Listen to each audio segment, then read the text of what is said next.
अस्सलामुअलैकुम। कराची में इंतहाई अफसोसनाक वाक़या, मुसल्लम मुल्ज़िमान ने स्कूल तालिबा के सामने वालिद को लूट लिया। वारदात की वीडियो सामने आ गई। क्या आप हालात हाज़रा से आगाही हासिल करना चाहते हैं? खबर के पीछे छुपे असल हक़ाइक़ जानना चाहते हैं? तो अभी सब्सक्राइब कीजिए जिलमिल पाकिस्तान को और साथ ही घंटी के निशान पर क्लिक कर दें। आपको बताते चलें कि ज़िला वस्ती के इलाके बफर जोन में मोटरसाइकिल सवार मुसल्लम मुल्ज़िमान ने स्कूल तालिबा के सामने उसके वालिद को लूट लिया। वारदात की सीसीटीवी फुटेज सामने आ गई। रिपोर्ट के मुताबिक ज़िला वस्ती के तैमूरिया थाने के इलाके बफर जोन में मोटरसाइकिल सवार मुसल्लम मुल्ज़िमान ने स्कूल तालिबा के सामने उसके वालिद को लूट लिया। मंगल की सुबह सवेरे होने वाली वारदात की सीसीटीवी फुटेज सामने आ गई। फुटेज में देखा जा सकता है कि शहरी घर के बाहर बेटी को स्कूल छोड़ने के लिए जा रहा होता है।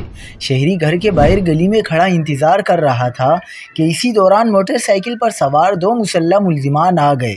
मुल्ज़िमान असले के ज़ोर पर शहरी से मोबाइल फ़ोन और नकदी छीन कर बआसानी फ़रार हो गए। पुलिस ने सीसीटीवी फुटेज की मदद से मुल्ज़िमान की तलाश शुरू कर दी है।